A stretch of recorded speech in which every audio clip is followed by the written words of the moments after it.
The mission today is to sharpen your swords and get you ready for battle. It's time to fine-tune your craft and make you the best in what you do. The mission is to equip you to help anyone purchase what they need. We'll share the best advice from the best in their industry. You'll be listening to a conversation you wish you had with the mentors you wish you had. Take what makes sense to you and makes you better in your career. You guys, Bruce Lee said it best. Absorb what is useful and discard what is not. Hey everybody, welcome to the Commission Mission. My name is Eric Gerace. And I'm Micah Henderson, and today I've got a great guy, great friend, Demian Smith, Coastal Wildlife Removal, and I knew I had to have him on when I heard him speaking the other day about preparation. And it makes complete sense to me learning that he's been helping salespeople develop for over 25 years. And you've had plenty of time to think about the importance of preparation, but it was such a great preparation presentation that you did the other day. I'd love for us to go through the whole sales process and touch on different things along the way. Before we get into that, I just want to mention where he did this, because that's important too. You know, where was it at? It was at a networking group that you're involved in. And so especially for new and starting entrepreneurs, get out there, be seen, share your message, let people know who you are. You know, you do not want to be the best kept secret. And a really good way to do that is through networking groups. Mm-hmm. So absolutely. Sorry. Well, Demian, thanks for coming on today. Well, thank you for having me. Yep. And if you could briefly give a synopsis of that presentation about preparation, about the race to the Arctic Circle, about the early 19th century explorers, and having two completely different approaches to preparation. No, absolutely. So the genesis of it is, we live in a world today where we can get anywhere, we can go anywhere, we can hop on a plane, and if you wanted to hit all 7 continents in a month and you had the money, you could do it. But in the early 1900s, it wasn't the case. And one of the last frontiers that was left was Antarctica. So there was a race to get to Antarctica, to be the first person to claim it. And 2 countries in particular, Norway and the UK, were very, very interested in winning that race. And a Norwegian, by the way, by the name of Amundsen, was the first to get there. But at the same time as he was planning his visit, a guy from the UK by the name of Scott was also planning his. But the difference between those 2 visits, the difference between those 2 trips was astronomical. On one hand, you had Amundsen, who said, you know what? We're going to do this the way that people who live in cold climates do this. We're going to wear clothes that, in our terms, that the Inuits would wear, that you would see in people who are native to regions like Alaska and cold weather. We're going to take equipment that makes sense, specifically horses. You know, we're not going to take mechanized stuff because it's not going to work. This is the coldest place on Earth. And the other thing he said is, we're going to make sure that we have more than enough food, and we will deposit it along the way. So he had that preparation mindset. Scott, on the other hand, was out for glory. And we've all seen this in the world of sales. We've all seen that salesperson who they're out to just make the big close, not for the sake of growing their business or growing their company or the client. Or the client, that's right. It's that kind of it's all about me mentality, and let me make sure I look good. And that's a dangerous place to be. It's a dangerous place to be because you forget what's really central, what's really number one, which is, am I benefiting the client? Yeah. Am I doing what's right by them, even if it's not necessarily beneficial for me? You know, even if it doesn't necessarily get me a sale today, am I doing right by them? Because we all know that long term, that's where sales success comes from. And you know, just to wrap up the presentation and what ends up happening to the people with the wrong perspective in the sales process, what ended up happening to Scott? So he got there a month after Amundsen did, found a Norwegian flagpole at the South Pole with a marker, with a note on it asking if he could please tell the king of Norway that they had already made it there. Yeah, a little bit of a booyah kind of moment. But And on the way back, he died. On the way back, he and all of his party died. And this is so critical because there's no such thing as success in sales. There's no such thing as success in business without great preparation. There's a wonderful phrase, victory loves preparation, but also without great leadership. And that leadership, when you start out, may be just me leading myself, which is the most important thing that I can do. But eventually that's going to grow. And Scott was a lousy leader. And when there's lousy leadership, it's not just one person who pays the price. Multiple people are affected. Yeah. So because Amundsen prepared, his team was successful. They reached the South Pole. They got the glory. His name is remembered. Because Scott did not prepare, not only did they not reach the South Pole first, they didn't make it home. So, prepare right, come from the right, a humble kind of perspective, and don't die. Don't kill everyone around you, and be known for success. Highland Finance, helping you prepare for life. IRS takes your money, stock market risks your money, and inflation reduces the buying power. At Highland Finance, we believe you should feel confident in your future. Our proven track record helps our clients prepare for life. Call 850-359-5989.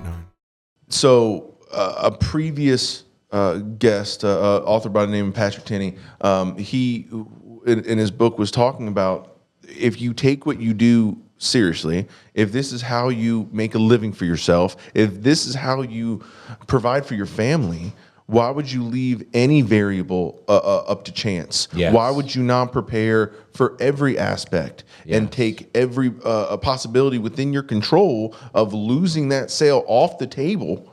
And once all that is done, you can actually have more time while you're actually sitting across the table from a client or a customer to pay attention to other things like body language or facial expressions that, that's something that I had to learn. Yes. But if you're properly prepared, you don't have to wonder if, different variables happen. So what does preparing for a sale or preparing to winning a new client look like?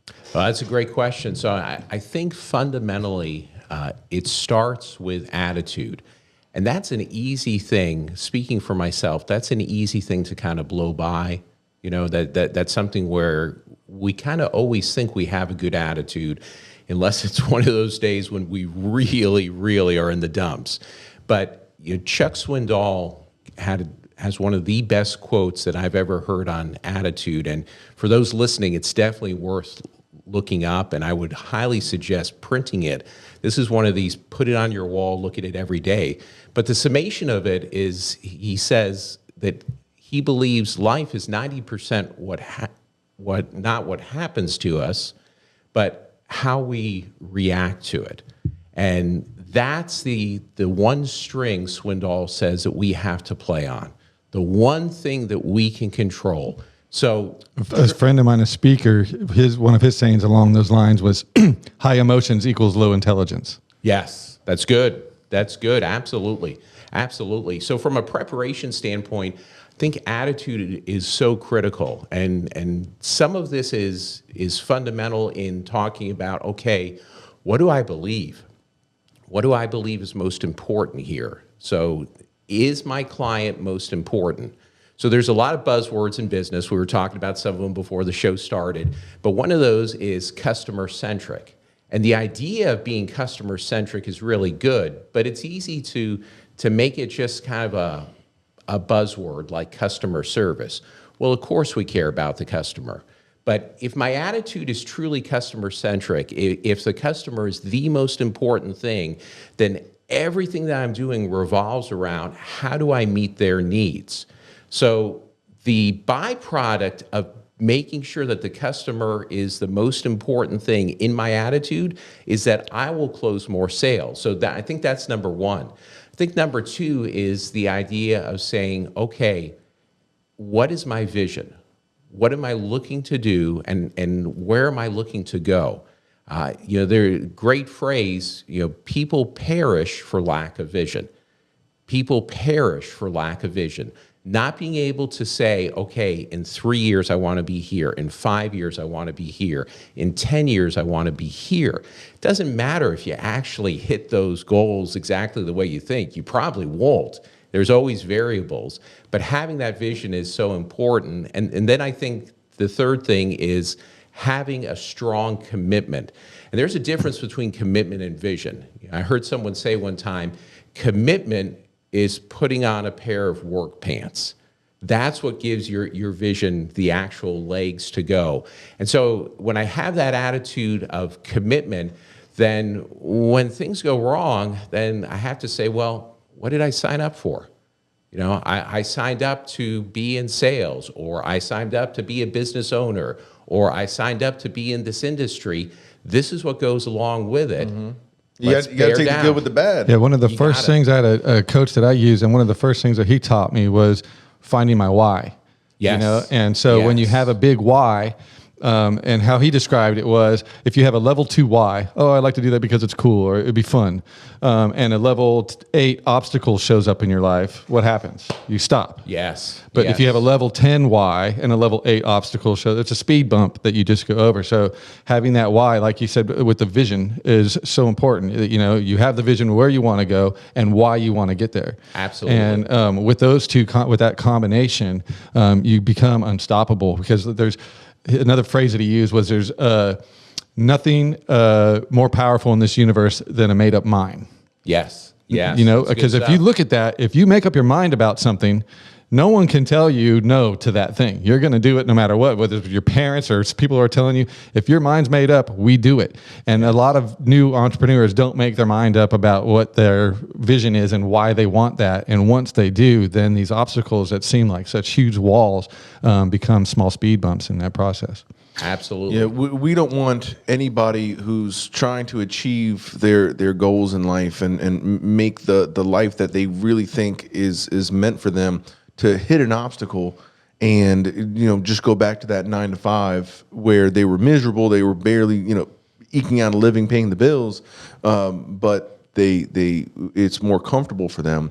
I'd rather... One of my favorite acronyms for a job is just over broke. There you go.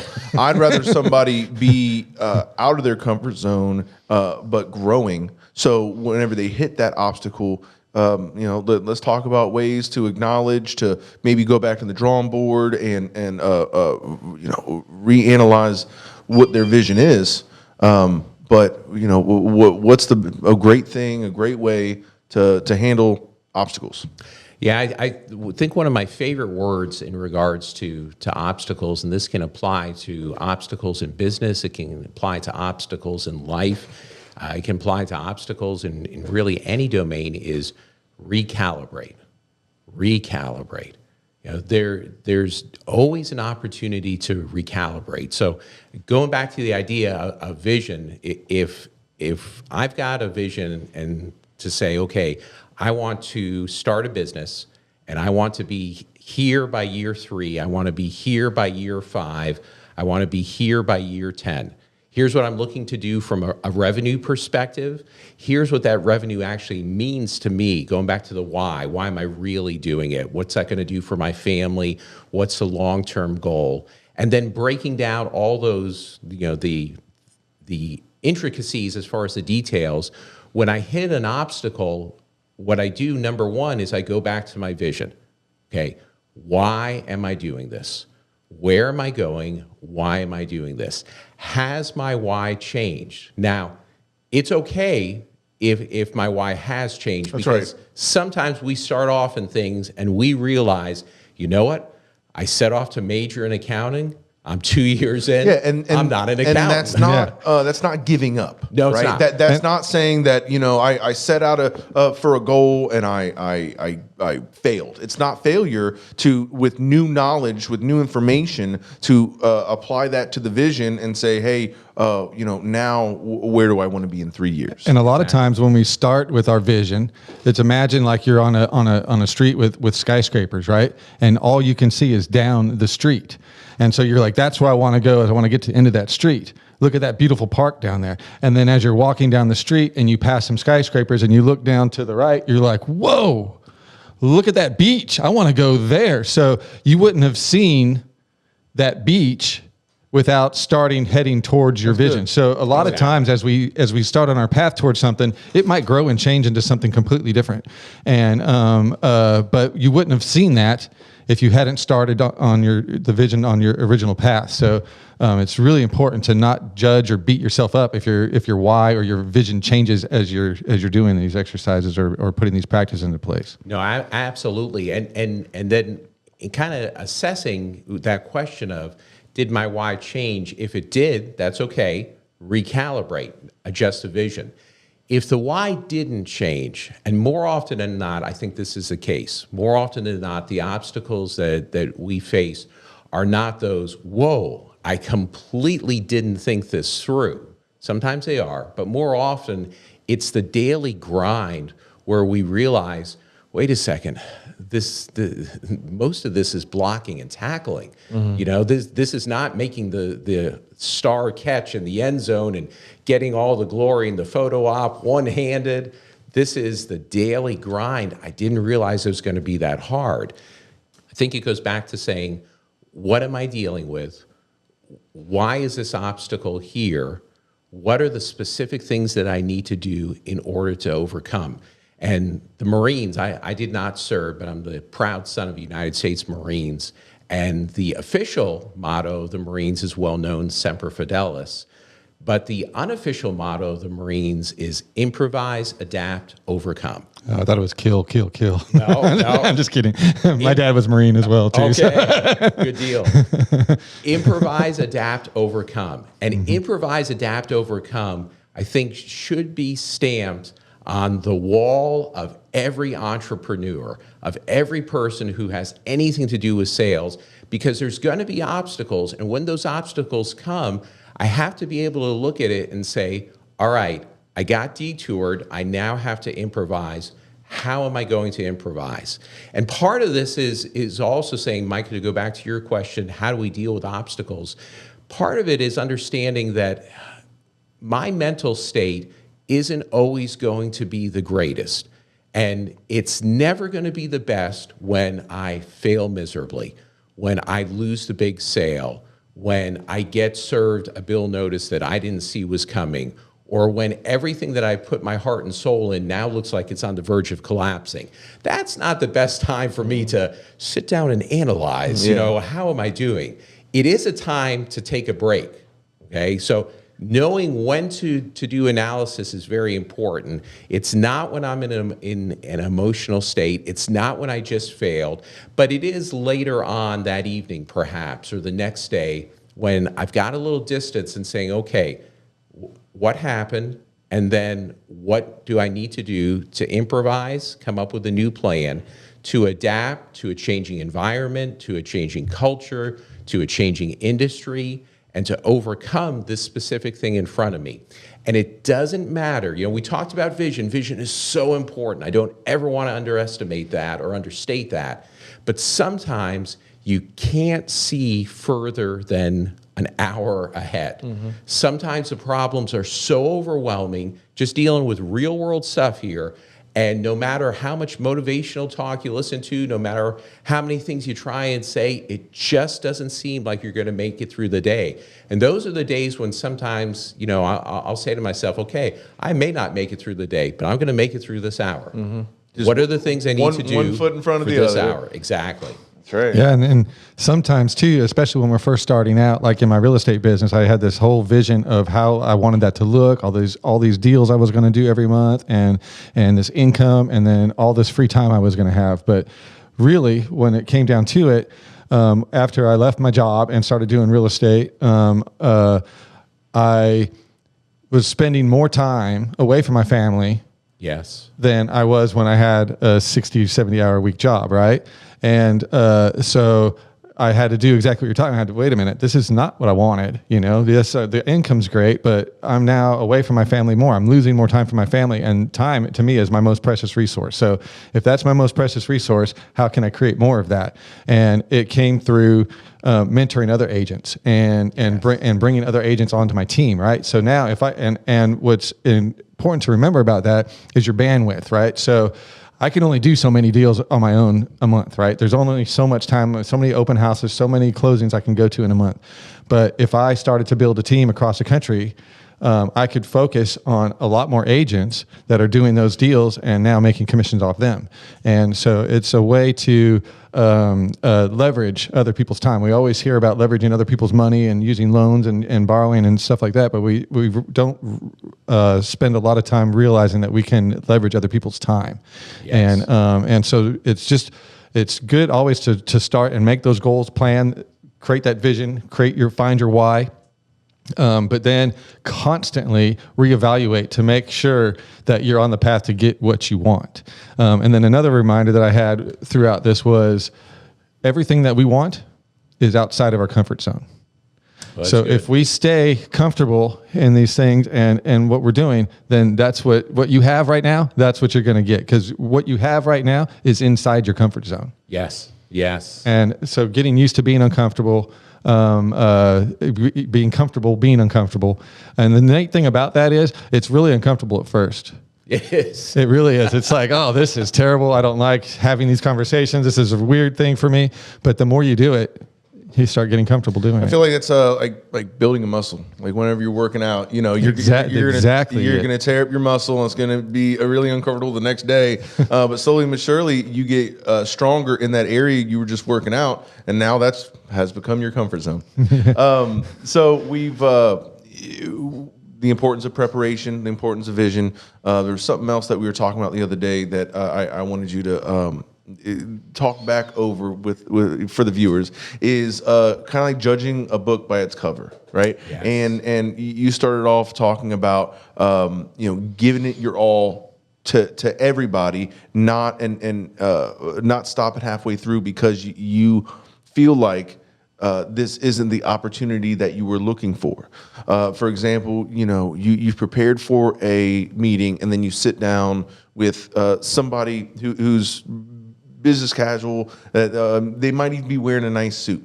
And you're like, this is my ideal client. I'm going to give it my all and pull out all the stops, all the resources, show them what I can do. And then it turns out, they just got started in business. Their dad just bought them their first suit, right? And now you're like, okay, well, I did a lot for nothing. But you can't feel that way. You never know what that person's going to turn into. On the other side, you've prepared for this meeting and you show up and you're sitting with somebody who looks pretty casual, right? They're just at home, right?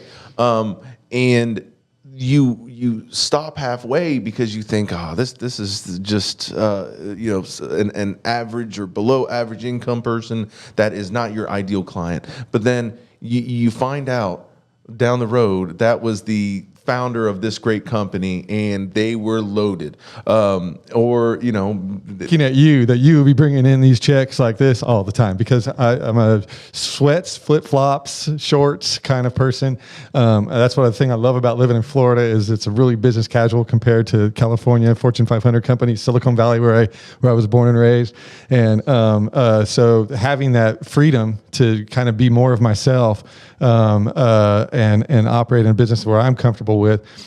But like you said, you become, there's times that, I will put on a suit, they're like it depends on, you have to really be aware when you, like you said, it's all about preparation, so if you're prepared and you know the environment that you're going to and stuff, I'll dress accordingly. But for most of the time, my business is in shorts and flip-flops. And I love that fact of when she said that to me, that I never would have thought you'd be bringing in checks like this. So.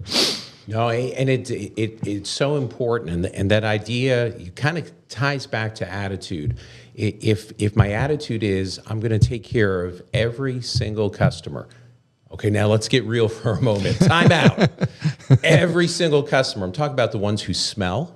I'm talking about the ones who use language that, man, if you were on the street with them, it'd be a different thing that would happen. And just a caveat, we're not talking about you don't need to be abused, but there is a certain amount of abuse that does come with any kind of sales involvement. You're going to take some flack.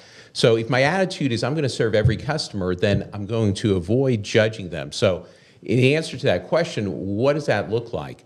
Well, it looks like, I think, first and foremost, that we don't change our pitch. Now, what I'm not talking about is I'm not talking about the skill of tailoring. of being able to look at a customer and realize, okay, I'm dealing with someone who's from New York. I'm going to be quick. We're going to speed things up. I'm dealing with someone who's from the South. We're going to talk college football. And we may talk college football for 10 to 15 minutes before we get into this pitch. That's tailoring the pitch. That's a good skill, and we should do that. But what we should not do is change the level of effort. The level of effort into our presentation never changes, no matter what the customer looks like. And the temptation, going back to what Micah said, the temptation is to look at that customer and say, because of how they're dressed, because of how they talk, because of their accent, because of fill in the blank, I'm not going to give as full a presentation as I normally would. Now, here's the tricky thing. We don't actually think that consciously. Yeah. But all of a sudden, our shoulders kind of droop. All of a sudden, before we were talking about our product like this or our services, and we were so excited to meet them. And now we're talking about it like this, and the tone of our voice has changed. And if you ever need me, just give me a call. Here's my card. Right. Thanks. Yeah, exactly. We're already backing out of the close, because we have assumed, and we all know the danger, we have assumed that we are not going to make the sale. Because we have assumed that, we now are going to act in a way that matches that assumption. So I think the key is the effort in the presentation never changes. I can look at someone and honestly say, ooh, I don't know about this one. But what I can't do is I can't change my presentation because of that. Because you know what? That person may not be your client. You might be absolutely right on that first take, like, no, this is a bad situation. It's not my client. But they probably know 10 people that are. That's right. And this goes back to the idea, too. I think, we kind of keep coming back to that idea of preparation and attitude. If my attitude is I'm going to take care of my customers no matter what, then when it's all said and done, I have imposed upon myself an ethical obligation. And that ethical obligation is every customer deserves to get a full presentation. Because when I don't give them a full presentation, what I'm doing is I'm giving them less information to make a decision by. And by giving them less information to make the decision by, I am making the decision for them. Oh, wow. I am reaching into their wallet, opening it up, showing it to them and saying, you don't have enough money. Therefore, I'm not going to give you all the info, so you will not be able to make an informed decision, and I'm going to make the decision for you. Yeah. And it's so important to realize, as salespeople, as business people, we don't have that right. And that's what's so important about Can't do that. A made-up mind, is because if you give that awesome presentation to this person that doesn't have the money and they want your product, guess what? They're going to use their made-up mind and find a way to get that money to you. Sure, and even if they don't, and I agree completely, but even if they don't, the measure of success sometimes has to be not, did I close the sale? It's, did I give that customer, did I give that client all the information they needed to make an informed decision? If I did that, if I acted as their trusted advisor, not their salesperson, then I can walk away and say, okay, I'm going to get the next one. That's right. That's right. Man, good stuff. But let's end it with a big one. Number one secrets to success in sales. What would you say? I'd say we're going to come back full circle here. It comes back to attitude. And I think that one of the biggest parts of that is the idea that I not only don't know everything, I know far less than I think I know. Was that Plato? No. Is that a Demian original? No, I'm not sure who everything's stolen from somebody. I'm not sure. Nothing new under the sun. But there you go. That would be Solomon. But I don't know, and I think we could say we don't know as much as we think we do.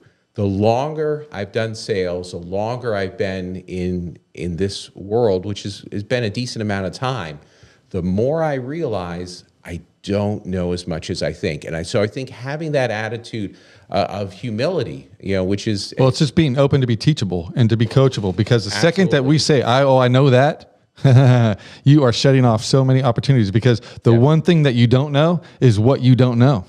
That's right. That's right. No, that's got to be Play-Doh. And maybe we're not too. Well, I really appreciate you coming on today. Coastal wildlife removal, wildlife nuisance, exclusion work, which makes sure that the wildlife cannot get back to where you don't want them. And of course, doing a thorough job, installation, removal, and replacing. That's right. That's right. I love the wraps on your trucks, by the way. Thank you. Well, if you are a homeowner, I can almost guarantee it will happen eventually, and you need to get it solved sooner than later because the damage is just going to keep going. Yes. Yep. Yeah. The Preparation. Right? That's right. Department of Homeland Security did a study not too long ago and found that the greatest threat to the electrical grid in the country is not terrorists, but squirrels. Oh, so be prepared. Have this number, especially if you are a homeowner in the panhandle of Florida. You need to be prepared and have this number. What is it? How can people get in touch? Absolutely. So coastalanimalremoval.com is our website, and they will find all of our information there. But in addition to coastalanimalremoval.com, they can call us at 850-326-6207. Awesome stuff. I really appreciate you bringing all the wisdom, all the value, and giving it to the viewers today. My pleasure. Thank you for having me. Thank you, Damian. I appreciate it. See you guys next time. Everybody, you don't know this, but Demian Smith gives nuggets of wisdom just accidentally in his daily life. Gold nuggets of wisdom just falling out of his pockets. He doesn't even know it. So I knew I had to have him on. Talking about I'll tell you what, he made me a little nervous. I think I might be out of a job pretty soon, though, man. He has like the perfect voice and delivery for being on mic and camera. And yeah. I don't want him to replace me on the show. New co-host coming soon. But preparing, if you take it seriously, if you want that sale bad enough, you're going to make it happen. And that starts with preparation. Well, and even before that, starts with your attitude and going into the whole situation correctly. And when you're going in the whole situation correctly, bringing it kind of full circle, you're not going to judge that book by its cover. You're going to treat everybody as if they deserve every chance to make an informed decision. And adapt, improvise, and overcome. I mean, that right there just sums up entrepreneurship in a nutshell. If you are stagnant or stuck in your ways or will not have any room to adapt or to overcome the changing situations, like in my real estate business, we would do these big, huge open houses and schedule them on one day and have everybody show up, and then COVID hit. And we couldn't have people in our house. Oh no, but our business didn't shut down because of that. Guess what we did? We adapted. We used video technology. Now I was the one there, had 50 people in a room instead of 50 people in a house. And so we could get the same effect of that feeling of competition, but it did require us to adapt our model and change our model in order to remain successful. So if you have a made up mind that you are going to be successful in sales, entrepreneurship, you are going to have a huge why, and you're going to overcome those obstacles. You're going to figure out a way to adapt and overcome. Everybody, thank you very much for coming out and sitting with us and listening to the knowledge that we have for you. See you next episode. Hey everybody, thanks for watching this episode of the Commission Mission. I hope you got a lot out of it. We need you guys to like, follow, subscribe, whatever that action is for the platform that you're watching it on, and please leave a review. That's a great way of giving us a compliment. And if you're listening to this show and you're interested in working with a great team in either the financial industry or real estate, Mike and I have opportunities available for people to join our team. You can find us at livingthatcommissionlife.com and go to the Join Us tab.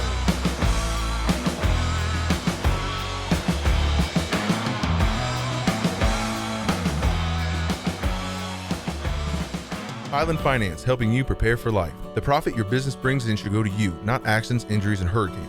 Do a policy review on your general liability and workers' comp today. Our proven track record helps our clients prepare for life.